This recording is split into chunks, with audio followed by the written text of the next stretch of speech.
매일 아침 계란 2개씩 꼬박꼬박 드시는데도 왜 근육은 자꾸 빠지고 기력은 떨어질까요? 여러분이 놓치고 있는 건 바로 언제 먹느냐는 타이밍의 비밀입니다. 작년에 제 친구가 화장실에서 미끄러져 넘어졌는데 고관절이 부러져서 수술을 받았어요. 의사 선생님 말씀이 근육이 부족해서 균형을 잡지 못했고 뼈도 약해져 있었다는 겁니다. 그 친구도 단백질 음식을 열심히 챙겨 먹었는데 말이죠. 알고 보니 50대가 넘으면 위산 분비가 30% 이상 줄어들어서 같은 양을 먹어도 흡수가 제대로 안 된다고 합니다. 게다가 소화 효소도 젊을 때의 절반 수준으로 떨어져서 아무리 좋은 음식을 먹어도 몸에서 제대로 활용을 못하는 거예요. 여러분도 요즘 계단 오르기가 예전보다 힘들지 않으세요? 아침에 일어날 때 온몸이 뻣뻣하고 기지개를 켜도 시원하지 않고요. 침대에서 일어나려면 한참을 몸을 뒤척이다가 겨우 일어나고 무릎이나 허리에서 뚝뚝 소리가 나는 경험도 하셨을 겁니다. 이게 다 근육이 줄어들면서 생기는 신호입니다. 저도 60을 넘기면서 똑같은 고민을 했어요. 고기도 먹고 계란도 챙기는데 왜 자꾸 힘이 빠지는 건지 답답했죠. 그런데 최근에 알게 된 사실이 있어요. 우리 몸에는 단백질을 가장 효율적으로 흡수하는 황금 시간대가 따로 있다는 겁니다. 이 시간을 놓치면 아무리 좋은 음식을 먹어도 절반도 흡수가 안 돼요. 오늘 이 이야기를 끝까지 들으시면 여러분도 한 달 안에 달라진 몸을 경험하실 수 있을 겁니다. 같은 처지에 있는 사람으로서 정말 도움이 될 만한 정보니까 꼭 끝까지 들어보세요. 자, 먼저 우리가 반드시 알아야 할 중요한 사실부터 말씀드리겠습니다. 나이가 들면서 우리 몸의 소화 시스템이 완전히 바뀐다는 거예요. 50대가 넘으면 위에서 나오는 소화액이 확 줄어듭니다. 젊을 때는 고기를 먹으면 위산이 팍팍 나와서 단백질을 잘게 분해했는데 이제는 그게 잘 안 되는 거죠. 펩신이라는 단백질 분해 효소도 20대의 60% 수준으로 떨어집니다. 그래서 같은 양의 고기를 먹어도 실제로 몸에 흡수되는 양은 절반도 안 됩니다. 더 심각한 건 장 속 환경의 변화예요. 우리 장에는 100조 개가 넘는 미생물이 살고 있는데 이 중에서 영양소 흡수를 도와주는 유익한 균들이 나이가 들면서 급격히 줄어듭니다. 락토바실러스나 비피더스균 같은 좋은 균들이 60대가 되면 20대의 절반 수준으로 떨어진다고 합니다. 그러니 아무리 좋은 음식을 먹어도 제대로 흡수가 안 되는 거죠. 췌장에서 나오는 소화 효소도 문제예요. 트립신이라는 단백질 분해 효소가 나이가 들면서 분비량이 줄어들어요. 이 효소가 부족하면 단백질이 아미노산으로 분해가 안 되어서 그대로 배출되어 버립니다. 비싼 한우를 먹어도 몸에서는 그냥 내보내는 거죠. 하지만 포기하실 필요는 없습니다. 오히려 이런 변화를 알고 나면 더 효과적으로 대처할 수 있어요. 제가 발견한 비밀은 바로 하루 중에서 우리 몸이 단백질을 가장 잘 흡수하는 3가지 황금 시간대가 있다는 겁니다. 첫 번째 황금 시간은 아침 7시에서 9시 사이입니다. 밤새 공복 상태였던 우리 몸은 이때가 영양소를 흡수할 준비가 가장 잘 되어 있어요. 텅 빈 스펀지가 물을 쭉쭉 빨아들이는 것처럼 말이죠. 특히 아침에는 코티솔이라는 호르몬이 가장 많이 나오는데 이 호르몬이 단백질을 근육으로 만드는 일을 도와줍니다. 코티솔 수치가 아침 8시경에 최고치를 찍는다는 연구 결과도 있어요. 그런데 많은 분들이 실수하는 게 있어요. 아침부터 삼겹살이나 갈비 같은 무거운 고기를 드시려고 하는데 이건 오히려 역효과예요. 밤새 쉬고 있던 위장에 갑자기 기름진 음식을 넣으면 소화가 제대로 안 됩니다. 위장이 깨어나는데도 시간이 필요하거든요. 대신 이렇게 해보세요. 아침에 일어나자마자 미지근한 물 한 잔을 먼저 드시고 30분 후에 삶은 계란 하나나 순두부 또는 따뜻한 두유를 드세요. 이런 가벼운 단백질이 흡수도 잘 되고 위장에도 부담이 없습니다. 삶은 계란 하나에는 6g의 단백질이 들어있는데 아침 공복 상태에서는 이 단백질의 90% 이상이 흡수된다고 합니다. 제 이웃 김 여사님도 이 방법을 따라 한 달 정도 하셨는데 아침마다 속이 더부룩해서 밥을 못 먹던 분이 이제는 아침을 든든하게 드시고 하루 종일 기운이 난다고 하세요. 특히 오전 10시쯤 되면 늘 배가 고파서 과자를 찾았는데 이제는 점심때까지 배고픔을 안 느낀다고 합니다. 아침 단백질 섭취의 또 다른 장점은 혈당 조절이에요. 아침에 탄수화물만 먹으면 혈당이 급격히 올라갔다가 떨어지면서 저혈당 증상이 나타나는데 단백질을 함께 먹으면 혈당이 천천히 오르고 안정적으로 유지됩니다. 당뇨 전 단계에 있는 분들에게는 특히 중요한 부분이죠. 두 번째 황금 시간은 점심 12시에서 2시 사이입니다. 이 시간은 우리 몸의 활동이 가장 활발한 때예요. 체온도 가장 높고 대사율도 최고조에 달합니다. 오전에 움직이면서 사용한 에너지를 보충하고 오후를 준비하는 시간이죠.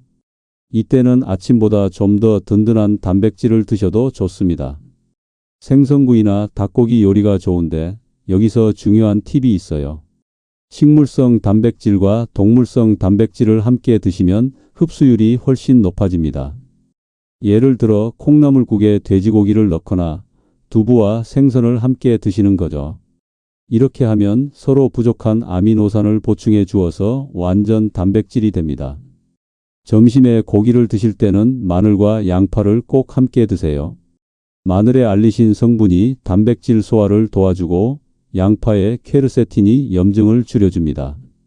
우리나라 음식에 마늘과 양파가 많이 들어가는 게 다 이유가 있었던 거예요. 점심에는 단백질과 함께 채소를 충분히 드시는 것도 중요해요. 채소의 섬유질이 단백질 소화를 도와주고 오후에 졸음이 오는 것도 막아줍니다. 특히 브로콜리나 시금치 같은 녹색 채소는 엽산이 풍부해서 단백질 대사를 활발하게 해줍니다. 우리 동네 박 사장님이 이런 말씀을 하셨어요. 점심에 고기만 먹으면 오후 내내 속이 더부룩하고 일도 못하겠더라고요. 그래서 이제는 꼭 나물이나 샐러드를 함께 드신다고 합니다. 그러니까 오후에도 컨디션이 좋고 저녁까지 활력이 유지된다고 하세요. 세 번째 황금 시간은 저녁 6시에서 8시 사이입니다. 저녁은 내일을 준비하는 시간이에요. 우리가 자는 동안 몸은 낮 동안 손상된 근육을 회복시키는데 이때 필요한 재료가 바로 단백질입니다. 성장 호르몬이 밤 10시부터 새벽 2시 사이에 가장 많이 분비되는데 이때 단백질이 있어야 근육 합성이 활발하게 일어납니다. 하지만 너무 늦은 시간에 무거운 단백질을 드시면 소화가 다 안 된 상태에서 잠들게 되어 숙면을 방해합니다. 그래서 저녁은 6시에서 7시 사이에 드시고 소화가 잘 되는 생선이나 두부, 계란 요리를 추천합니다. 저녁 단백질로 특히 좋은 건 생선이에요.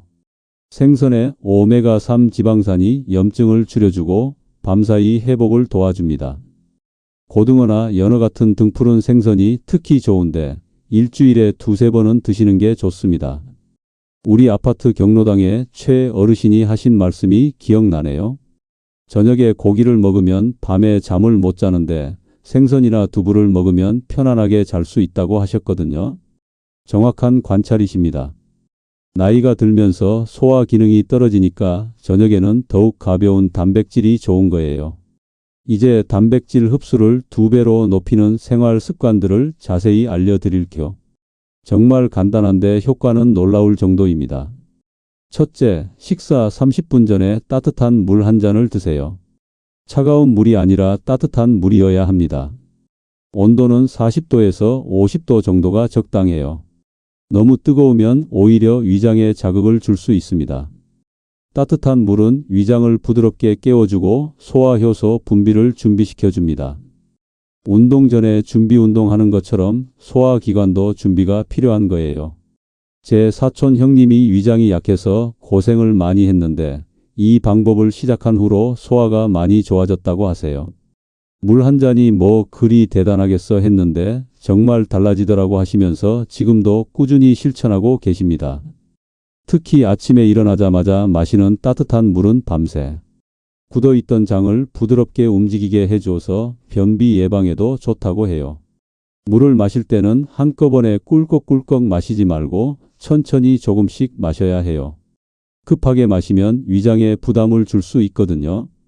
티스푼으로 떠먹듯이 천천히 마시는 게 가장 좋습니다.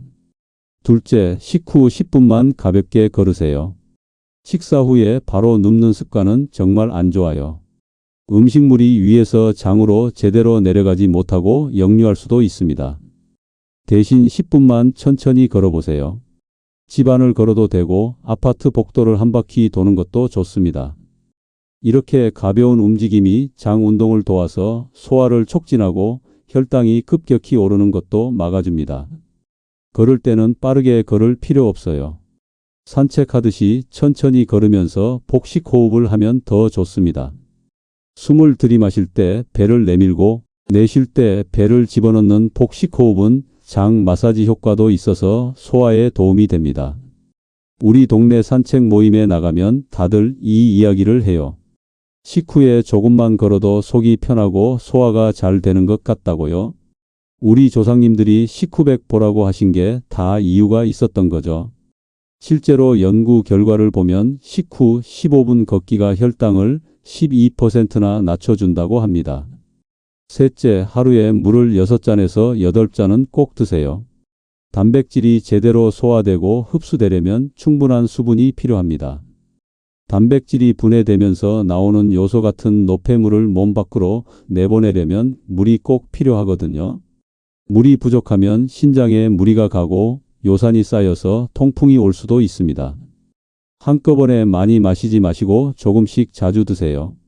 아침에 2잔, 오전에 1잔, 점심 전후로 2잔, 오후에 1잔, 저녁 전후로 2잔 이렇게 나눠서 마시면 됩니다. 물을 잘 안 마시는 분들은 휴대폰에 알람을 설정해 놓는 것도 좋은 방법이에요.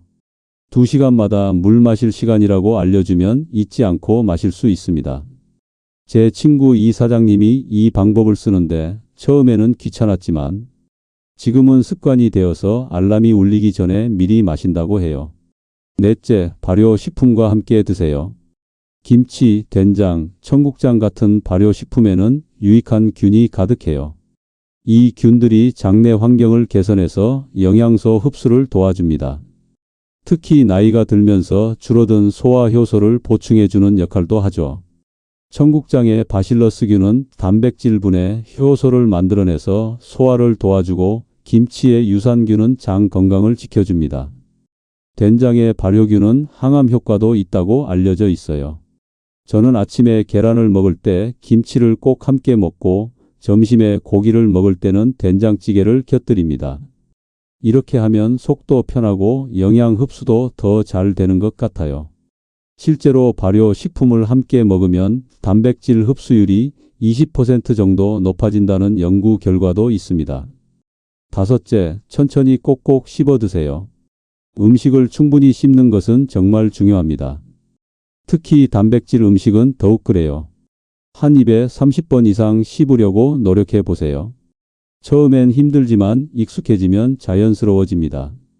씹는 과정에서 침이 나오는데 침 속에는 아밀라아제라는 소화 효소가 들어있어요. 이 효소가 음식물과 잘 섞이면 위에서의 소화가 훨씬 수월해집니다. 또한 음식물이 잘게 부서지면 위산과 접촉하는 표면적이 넓어져서 소화가 더 잘 됩니다. 제가 아는 정할아버지는 이가 안 좋아서 제대로 씹지 못하고 음식을 삼키곤 했는데 늘 소화 불량에 시달렸어요. 그래서 임플란트를 하고 제대로 씹어 먹기 시작했더니 소화도 잘 되고 영양 상태도 많이 좋아졌다고 합니다. 이제 실제로 어떻게 먹으면 좋을지 일주일 식단을 구체적으로 알려드릴게요. 우리나라 사람 입맛에 맞게 구성했으니 부담 없이 따라 해보세요. 월요일 아침은 순두부찌개와 계란말이로 시작하세요. 순두부 한 컵에는 10g의 단백질이 들어있고 계란 2개로 만든 계란말이에는 12g의 단백질이 들어있어요. 여기에 김치를 곁들이면 발효균까지 섭취할 수 있습니다. 미역국을 추가하면 더 좋은데 미역의 요오드가 갑상선 기능을 도와서 신진대사를 활발하게 해줍니다. 점심에는 콩나물 불고기를 드세요. 소고기 100g에는 26g의 단백질이 들어있고 콩나물 한 컵에는 3g의 식물성 단백질이 들어있어요. 콩나물의 아스파라긴산은 숙취 해소에도 좋고 피로 회복에도 도움이 됩니다. 여기에 상추쌈을 곁들이면 채소의 섬유질까지 섭취할 수 있어요. 저녁은 고등어 구이와 두부 김치찌개로 마무리하세요. 고등어 한 토막에는 20g의 단백질과 풍부한 오메가3가 들어있어요. 두부 김치찌개는 소화도 잘 되고 발효균도 섭취할 수 있어서 일석이조입니다. 화요일 아침에는 두유와 통밀빵에 치즈를 올려 드세요. 두유 한 컵에는 7g의 식물성 단백질이, 치즈 한 장에는 5g의 동물성 단백질이 들어있어요. 통밀빵의 복합 탄수화물은 혈당을 천천히 올려서 오전 내내 에너지를 유지시켜줍니다. 점심은 닭가슴살 샐러드를 드세요. 닭가슴살 100g에는 23g의 저지방 고단백질이 들어있어요.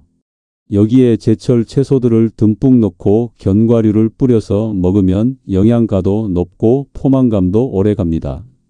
호두나 아몬드 같은 견과류는 식물성 단백질과 좋은 지방이 풍부해서 단백질 흡수를 도와줍니다. 저녁에는 된장찌개에 두부와 버섯을 듬뿍 넣어서 끓여보세요. 된장의 발효균이 소화를 돕고 버섯의 베타글루칸은 면역력을 높여줍니다. 표고버섯에는 에리타데닌이라는 성분이 있어서 콜레스테롤을 낮춰주는 효과도 있어요. 수요일 아침은 계란찜과 연두부로 시작하세요. 계란찜은 부드러워서 아침에 먹기 좋고 연두부는 소화가 잘 됩니다. 계란 3개로 만든 계란찜에는 18g의 단백질이 들어있어요. 여기에 새우나 버섯을 넣으면 맛도 좋고 영양가도 높아집니다. 점심에는 삼치조림을 추천합니다. 삼치 한 토막에는 19g의 단백질이 들어있고 비타민 D도 풍부해요. 물을 함께 넣으면 소화도 잘 되고 맛도 좋습니다. 무의 디아스타제라는 효소가 단백질 소화를 도와주거든요. 저녁은 소고기 미역국과 두부 부침으로 든든하게 드세요. 소고기와 미역의 조합은 정말 환상적이에요. 소고기의 철분과 미역의 요오드가 만나서 빈혈 예방에도 좋고 산후조리 음식으로도 유명하죠. 두부 부침은 겉은 바삭하고 속은 부드러워서 저녁 반찬으로 제격입니다. 목요일 아침은 견과류를 넣은 오트밀과 삶은 계란으로 시작해 보세요. 오트밀은 베타글루칸이라는 수용성 식이섬유가 풍부해서 콜레스테롤을 낮춰주고 포만감도 오래 유지됩니다. 견과류의 불포화지방산은 뇌 건강에 좋고 호르몬 균형에도 도움이 됩니다. 점심에는 갈비탕을 드시면 좋아요. 사골을 우려낸 국물에는 콜라겐과 칼슘이 풍부하고 갈비의 단백질은 체력 회복에 도움이 됩니다. 특히 관절이 안 좋으신 분들에게는 사골 국물이 정말 좋아요. 콜라겐이 관절 연골을 보호해 주거든요. 저녁은 새우볶음밥으로 가볍게 마무리하세요. 새우는 칼로리는 낮으면서 단백질은 풍부해서 저녁 식사로 제격이에요. 새우 10마리에는 15g의 단백질이 들어있고 타우린도 풍부해서 피로 회복에 좋습니다. 금요일 아침에는 청국장과 계란 프라이를 드세요. 청국장의 바실러스균은 장 건강에 정말 좋고 혈전 예방에도 도움이 됩니다. 나토키나제라는 효소가 혈액을 맑게 해주거든요. 계란 프라이는 노른자를 반숙으로 해서 먹으면 영양소 흡수가 더 좋아요. 점심은 장어덮밥으로 스태미나를 보충하세요. 장어는 비타민 E가 풍부해서 눈 건강에 좋고 양질의 단백질이 피로 회복을 도와줍니다. 장어 100g에는 18g의 단백질과 풍부한 비타민 E가 들어있어요. 저녁에는 북어국과 두부 김치를 준비해 보세요. 북어는 지방이 거의 없어서 저녁에 먹기에 부담이 없고 메티오닌이라는 아미노산이 풍부해서 간 기능 개선에 도움이 됩니다. 숙취 해소에 좋다고 알려진 이유가 바로 이것 때문이에요. 주말에는 가족과 함께 특별한 메뉴를 즐겨보세요. 토요일 점심에는 불고기 전골을 추천합니다. 온 가족이 둘러앉아 먹기 좋고 고기와 채소를 골고루 먹을 수 있어요. 버섯, 배추, 당면을 넣으면 영양 균형도 좋고 맛도 훌륭합니다. 불고기 양념에 배와 양파가 고기를 부드럽게 해주어서 소화도 잘 됩니다. 일요일에는 삼계탕을 드셔보세요. 닭 한 마리에는 50g이 넘는 단백질이 들어있고 인삼의 사포닌은 면역력 증진에 도움이 됩니다. 찹쌀과 대추, 밤이 들어가서 영양 균형도 좋아요. 특히 여름에 땀을 많이 흘려서 기력이 떨어졌을 때 삼계탕만큼 좋은 게 없죠. 계절별로도 조금씩 다르게 드시면 더 좋아요. 봄에는 겨울 동안 움츠렸던 몸을 깨우는 음식이 필요해요. 달래 계란말이, 쑥 된장국, 냉이 된장찌개 같은 봄나물 요리가 좋습니다. 봄나물의 쌉싸름한 맛이 입맛을 돋우고 비타민과 무기질이 풍부해서 춘곤증 예방에도 도움이 돼요. 봄 쭈꾸미는 타우린이 풍부해서 피로 회복에 좋고, 봄 도다리는 담백하고 소화가 잘 되는 훌륭한 단백질 공급원입니다. 봄 조개류도 제철이라 영양가가 높고 맛도 좋아요. 바지락 된장찌개나 꼬막 무침 같은 요리를 추천합니다. 여름에는 더위로 입맛이 없고 기력이 떨어지기 쉽죠. 이때는 콩국수나 냉두부 같은 시원한 단백질 음식이 좋아요.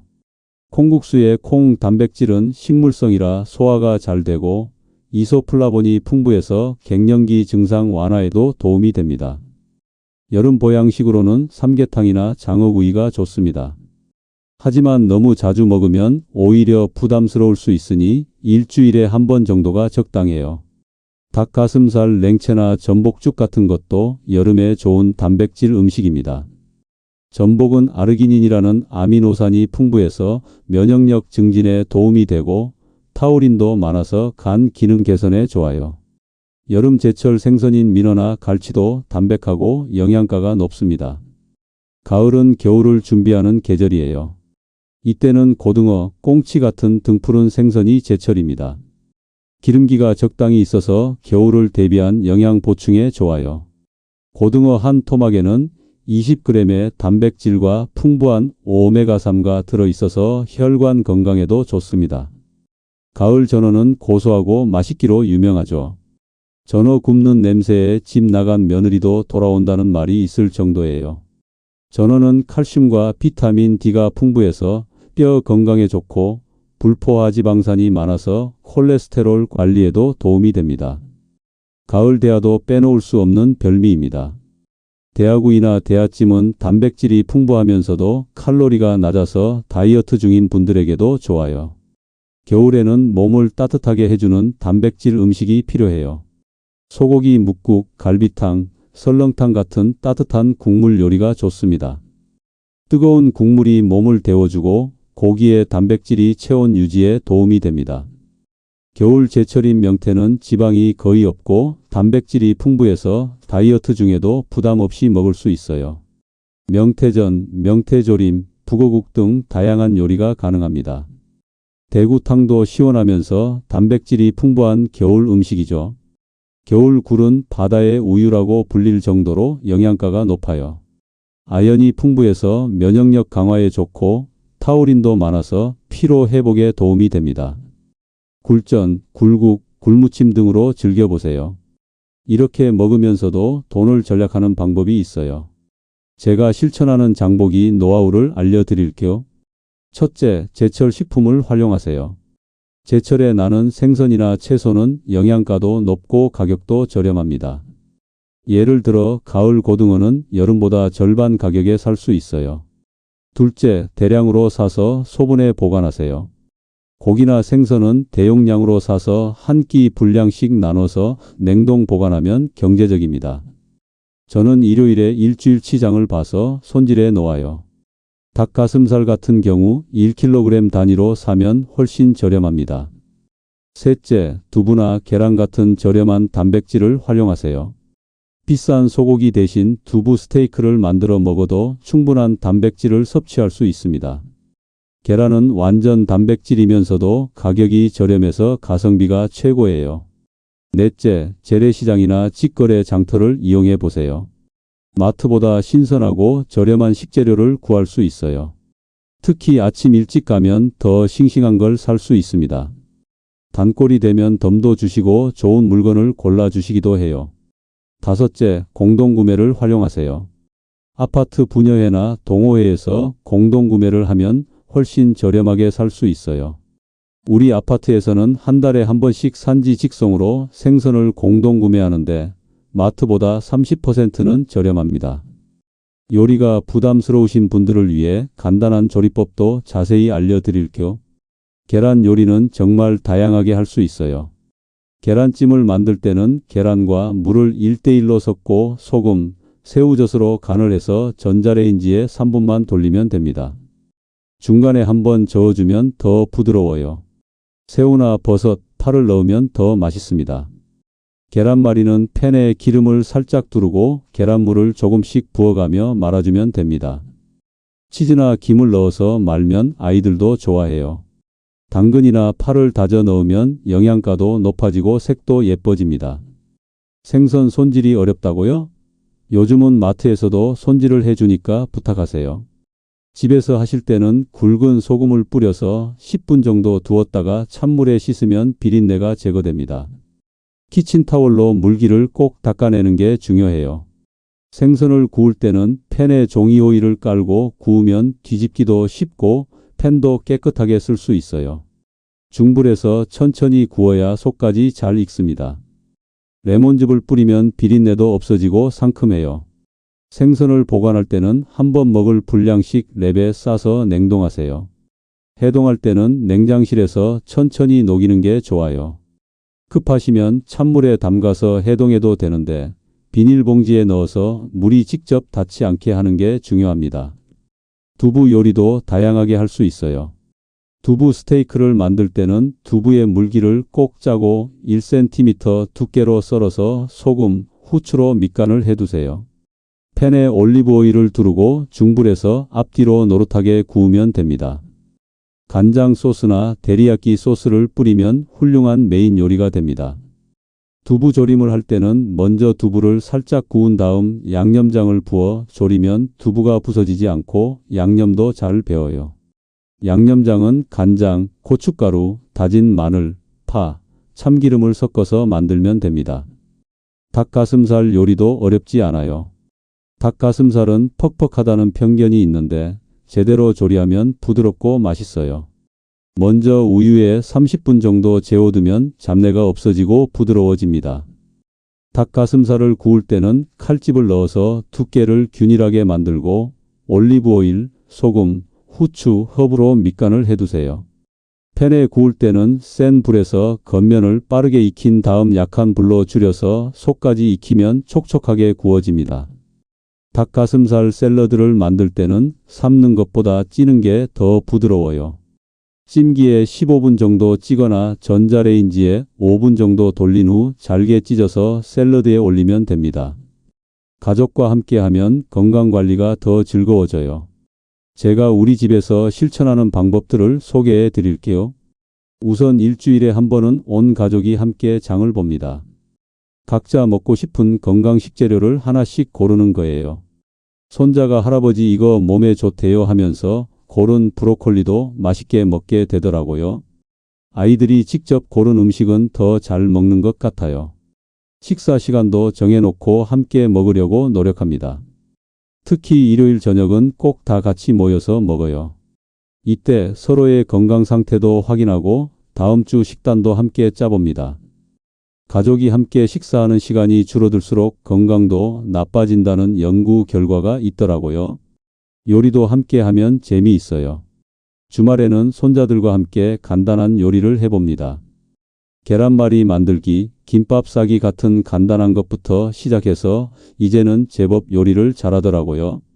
아이들이 직접 만든 음식은 편식도 덜 하고 잘 먹습니다. 운동도 함께 하면 좋아요. 저녁 식사 후에 온 가족이 동네 한 바퀴 산책하는 것을 습관으로 만들었더니 대화도 많아지고 건강도 좋아졌어요. 처음에는 아이들이 싫어했는데 지금은 먼저 산책 가자고 해요. 건강 일기를 쓰는 것도 도움이 됩니다. 오늘 먹은 단백질 음식, 물 마신 양, 운동한 시간을 간단히 적어두면 자신의 건강 습관을 한눈에 볼 수 있어요. 우리 집에서는 냉장고에 가족 건강 달력을 붙여놓고 각자 체크하도록 했더니 서로 격려도 되고 동기부여도 됩니다. 습관을 만드는 데는 보통 21일이 걸린다고 합니다. 3주만 꾸준히 하면 자연스럽게 몸에 배는 거예요. 하지만 많은 분들이 며칠 하다가 포기하시는데 그 이유를 알아볼게요. 첫째, 너무 완벽하게 하려고 해서 그래요. 한 끼 놓쳤다고 포기하지 마세요. 다음 끼니부터 다시 시작하면 됩니다. 완벽한 한 끼보다 꾸준한 일주일이 더 중요해요. 둘째, 혼자 하려고 해서 그래요. 가족이나 친구와 함께 하면 서로 격려가 되어서 오래 지속할 수 있어요. 우리 아파트 경로당에서도 건강 모임을 만들어서 서로 정보도 나누고 격려도 하니까 혼자 할 때보다 훨씬 잘 지켜집니다. 셋째, 변화를 바로 기대해서 그래요. 몸이 변하는 데는 시간이 필요합니다. 최소한 한 달은 꾸준히 해보세요. 처음 일주일은 몸이 적응하는 시간, 둘째 주는 변화가 시작되는 시간, 셋째 주부터 효과를 느끼기 시작합니다. 제가 이 방법을 시작한 지 이제 2년이 되었는데요. 확실히 달라진 게 많아요. 먼저 체력이 좋아졌어요. 예전에는 계단 오르기가 힘들었는데 지금은 3층까지 거뜬히 올라갑니다. 엘리베이터가 고장 났을 때도 당황하지 않아요. 숨도 덜 차고 다리에 힘도 있어요. 아침에 일어나는 것도 훨씬 수월해졌어요. 예전에는 알람이 울려도 한참을 뒤척이다가 겨우 일어났는데 지금은 알람이 울리기 전에 자연스럽게 눈이 떠집니다. 아침이 개운하고 하루를 시작할 에너지가 넘쳐요. 소화도 많이 좋아졌어요. 예전에는 조금만 먹어도 속이 더부룩했는데 지금은 뭘 먹어도 편안해요. 변비도 없어지고 장 건강이 좋아진 것 같아요. 무엇보다 병원에 가는 횟수가 줄었어요. 예전에는 이곳저곳 아파서 한 달에 두세 번은 병원에 갔는데 요즘은 정기검진 때만 가면 됩니다. 의사 선생님도 많이 건강해지셨네요 라고 하시더라고요. 혈압도 안정되고 혈당도 정상 범위를 유지하고 있어요. 정신적으로도 변화가 있었어요. 예전에는 우울하고 무기력했는데 지금은 매일이 활기차요. 뭔가 하고 싶은 일들이 생기고 미래에 대한 계획도 세우게 됩니다. 건강하니까 자신감도 생기고 삶의 질이 확실히 좋아졌어요. 마지막으로 많은 분들이 놓치기 쉬운 중요한 포인트들을 다시 한번 강조하고 싶어요. 음식을 충분히 씹어야 소화가 잘 됩니다. 특히 단백질 음식은 한 입에 30번 이상 씹으려고 노력해 보세요. 처음엔 힘들지만 익숙해지면 자연스러워집니다. 천천히 씹으면 포만감도 빨리 느껴져서 과식도 예방할 수 있어요. 스트레스를 관리해야 합니다. 스트레스를 받으면 코티솔이라는 호르몬이 과다 분비되어서 단백질 대사를 방해합니다. 또한 스트레스를 받으면 소화가 안 되고 영양 흡수도 떨어져요. 마음이 편안해야 몸도 건강해집니다. 명상이나 심호흡, 좋아하는 음악 듣기 등으로 스트레스를 관리하세요. 수면의 질이 중요해요. 잠을 잘 자야 성장 호르몬이 분비되어 단백질이 근육으로 만들어집니다. 저녁을 일찍 먹고 자기 전 이 시간은 TV나 스마트폰을 보지 않도록 노력해 보세요. 침실 온도는 18도에서 20도 정도가 적당하고 너무 밝지 않게 해야 숙면에 도움이 됩니다. 약물과의 상호작용도 체크하세요. 혹시 드시는 약이 있으면 의사나 약사에게 음식과의 상호작용에 대해 꼭 물어보세요. 예를 들어 와파린 같은 혈액 희석제를 드시는 분은 비타민 K가 많은 녹색 채소를 주의해야 하고 고혈압 약을 드시는 분은 자몽은 피하는 게 좋습니다. 운동도 꾸준히 해야 합니다. 단백질을 아무리 많이 먹어도 운동을 안 하면 근육이 안 생깁니다. 하루 30분 정도의 가벼운 운동이라도 꾸준히 하는 게 중요해요. 걷기, 스트레칭, 가벼운 아령 운동 등을 추천합니다. 자, 오늘 제가 말씀드린 내용의 핵심을 정리하면 이렇습니다. 나이가 들면 소화 능력이 떨어지니 단백질 섭취 시간이 정말 중요합니다. 아침 7시에서 9시, 점심 12시에서 2시, 저녁 6시에서 8시가 단백질 흡수의 황금 시간대예요. 이 시간을 지키는 것만으로도 같은 양을 먹어도 흡수율이 30% 이상 높아집니다. 단백질 흡수를 높이는 생활 습관도 중요해요. 식전에 따뜻한 물 마시기, 식후 10분 산책하기, 하루 6잔에서 8잔의 충분한 수분 섭취, 김치나 된장 같은 발효식품과 함께 먹기를 실천하면 흡수율이 2배로 높아집니다. 무리하지 말고 작은 것부터 시작하세요. 내일 아침 따뜻한 물 한 잔부터 시작해 보세요. 그 다음에 아침 단백질 시간 지키기, 그 다음에 식후 산책 추가하기 이렇게 하나씩 늘려가면 됩니다. 혼자 하지 말고 가족, 친구들과 함께 하세요. 서로 격려하고 정보를 나누면서 즐겁게 건강을 관리하면 훨씬 오래 지속할 수 있습니다. 건강은 우리 인생에서 가장 소중한 자산입니다. 돈이 아무리 많아도 자식이 아무리 잘 되어도 건강하지 못하면 아무 소용이 없어요. 건강해야 손자들과 놀아줄 수 있고 여행도 다닐 수 있고 하고 싶은 일도 할 수 있습니다. 지금이라도 늦지 않았습니다.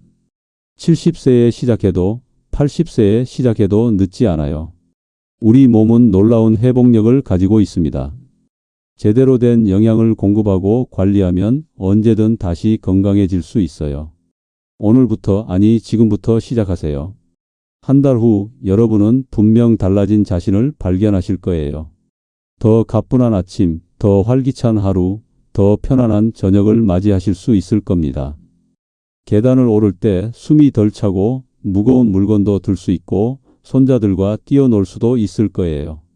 우리 모두 건강하고 행복한 노년을 보냅시다. 병원 신세 지지 않고 자식들한테 짐 되지 않고 우리가 하고 싶은 일을 하면서 살아갑시다. 그게 진짜 성공한 인생 아니겠습니까? 오늘도 건강한 하루 보내시고 다음에도 더 좋은 건강 정보로 찾아뵙겠습니다. 여러분의 건강한 노후를 응원합니다. 감사합니다.